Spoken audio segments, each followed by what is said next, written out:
Renungan Harian Selasa 20 Januari 2026. Menantikan Tuhan dan meminta tolong. Mazmur 40 ayat 1-11. Mari kita berdoa. Tuhan, kiranya Roh Kudus menolong kami saat membaca dan merenungkan firman-Mu.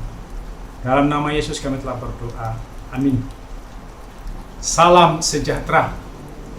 Kiranya kita terus belajar menantikan Tuhan dengan penuh iman dan pengharapan. Sebab seperti kesaksian pemazmur, aku sangat menanti-nantikan Tuhan. Lalu Ia menoleh kepadaku dan mendengar teriakku minta tolong. Mazmur 40 ayat 2. Mazmur ini menegaskan bahwa iman sejati tidak lahir dari hidup tanpa masalah, melainkan dari penantian yang bersandar sepenuhnya kepada Allah yang hidup. Mazmur 40 mengajarkan bahwa menantikan Tuhan bukanlah bersikap pasif, melainkan tindakan iman yang aktif. Pemazmur tidak sedang menunggu nasib, ide, atau kekuatan abstrak. Ia menantikan Tuhan yang berpribadi, Tuhan yang hidup, menoleh, mendengar, dan bertindak. Disinilah iman diuji. Apakah kita masih percaya bahwa Tuhan peduli, bahkan ketika jawaban doa belum terlihat? Menantikan Tuhan berarti mengenal Tuhan yang dinantikan. Penantian dalam Mazmur 40 lahir dari relasi yang hidup. Tuhan yang dinantikan adalah Allah yang memberi perhatian, peduli pada jeritan umatnya, dan terlibat dalam realitas hidup manusia. Karena itu, menantikan Tuhan berarti percaya bahwa doa kita tidak jatuh ke ruang kosong. Tuhan mendengar sebelum kita melihat jawabannya. Mazmur ini juga menunjukkan kedewasaan iman. Doa pemazmur bukan doa yang naif, tetapi doa yang jujur dan realistis. Doa yang naif adalah doa yang menganggap beriman berarti hidup selalu lancar. Orang beriman tidak boleh berteriak minta tolong untuk menyatakan penderitaan. Mengira Tuhan hanya hadir saat semuanya baik-baik saja, menekan perasaan sendiri demi terlihat rohani, menghindari kejujuran karena takut dianggap kurang percaya. Dalam doa yang naif, seseorang bisa berkata, "Aku bersyukur Tuhan," tetapi menyembunyikan luka, kemarahan, kebingungan, atau ketakutan di dalam hati. Pemazmur tidak menutup mata terhadap penderitaan, tapi juga tidak tenggelam dalamnya. Ia berani mengakui, ia menunggu, ia pernah berada di lumpur rawa, ia membutuhkan pertolongan Tuhan. Jadi, iman yang tidak naif adalah iman yang berani jujur. Mazmur 40 memperlihatkan keseimbangan iman yang matang, yaitu bersyukur karena Tuhan pernah dan sedang menolong, menyampaikan penderitaan, beban berat kepada Tuhan, dan berharap karena Tuhan setia dan tidak berubah.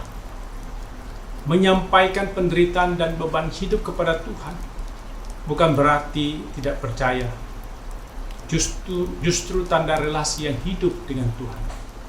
Yang tidak boleh adalah mengeluh tentang Tuhan, mengatakan Tuhan tidak adil, tidak peduli, tidak mengasihi. Tidak boleh menggerutu seperti orang Israel menggerutu karena makanannya hanya mana saja. Apakah doa kita jujur di hadapan Tuhan? Apakah kita hanya membawa kata-kata baik dan rohani dalam doa? Ataukah kita berani membawa luka, marah, takut, dan bingung kepada Tuhan? Mazmur 40 mengajarkan bahwa Tuhan lebih menghargai doa yang jujur daripada doa yang rapi tapi palsu. Tuhan yang mengangkat dari lumpur rawa. Pemazmur bersaksi, Ia mengangkat aku dari lubang kebinasaan, dari lumpur rawa.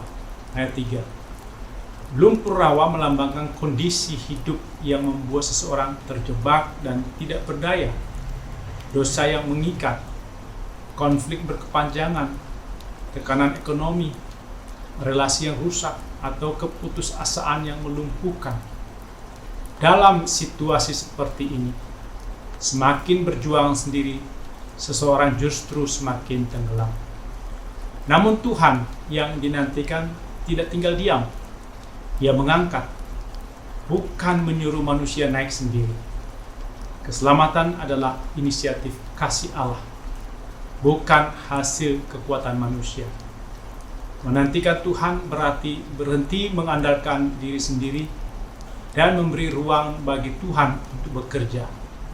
Makin mengandalkan diri, makin tenggelam.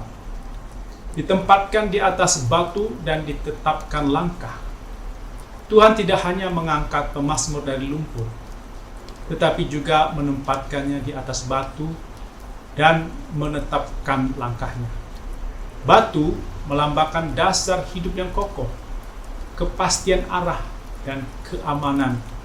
Artinya, Tuhan bukan hanya menyelamatkan dari masalah, tetapi memberi fondasi baru bagi kehidupan. Hidup orang yang menantikan Tuhan tidak lagi ditentukan oleh ketakutan, emosi sesaat, atau ego pribadi, melainkan oleh kehendak Allah. Mengasihi Tuhan berarti mempercayakan arah hidup sepenuhnya kepadanya. Nyanyian baru sebagai tanda hidup yang diperbarui. Pemazmur melanjutkan, Ia memberikan nyanyian baru dalam mulutku. Ayat 4. Nyanyian baru bukan sekedar lagu baru, melainkan hidup yang diperbaharui. Nyanyian ini lahir dari pengalaman ditolong Tuhan, menjadi kesaksian iman dan menguatkan orang lain.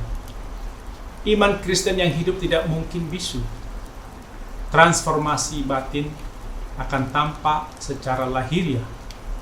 Nyanyian dan kesaksian bukan hiasan ibadah, melainkan buah dari perjumpaan dengan Allah yang menyelamatkan. Dari pengalaman pribadi, iman mengalir menjadi berkat bagi komunitas. Kesaksian yang mengantar orang percaya. Mazmur menyatakan banyak orang melihatnya dan menjadi takut lalu percaya kepada Tuhan. Ayat 4. Takut di sini bukan rasa gentar yang menakutkan, melainkan rasa hormat dan kekaguman akan Allah yang nyata dan berkuasa.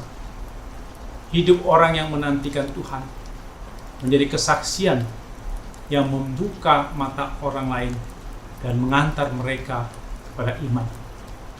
Berbahagialah orang yang percaya kepada Tuhan.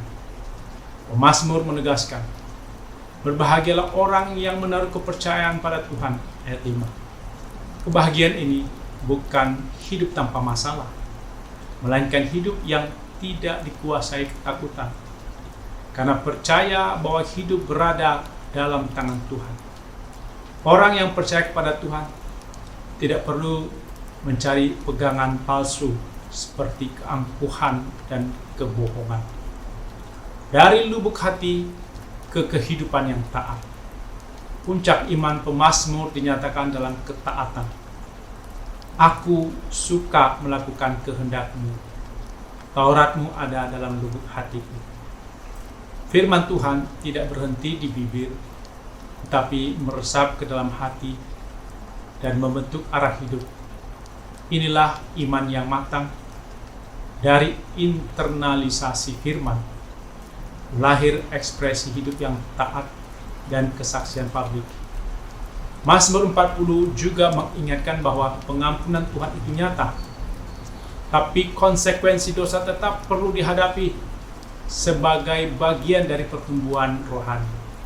Semakin seseorang mengenal kebaikan Allah, semakin ia menyadari keterbatasan dirinya, bukan sebagai kemunduran iman, melainkan tanda kedewasaan rohani. Refleksi bagi kita, Menantikan Tuhan berarti mengenal Allah yang hidup dan berpribadi, berseru dengan iman, membiarkan Tuhan mengangkat dan menegakkan hidup, serta berjalan dalam ketaatan dan kesaksian. Apakah kita sungguh menantikan Tuhan atau masih mengandalkan diri sendiri? Apakah hidup kita menjadi kesaksian bagi orang lain? Mari kita menyanyikan Mazmur 40 ayat 1. Aku sangat menantikan Tuhan, lalu Ia menjenguk kepadaku, dan Ia mendengar teriakku, meminta tolong. Amin. Mari kita berdoa. Ya Tuhan, kami menantikan Engkau Allah yang hidup dan mendengar seruan kami. Angkatlah kami dari lumpur hidup kami, tegakkan kaki kami di atas batu-Mu, dan tuntunlah langkah kami. Dalam nama Yesus kami berdoa. Amin.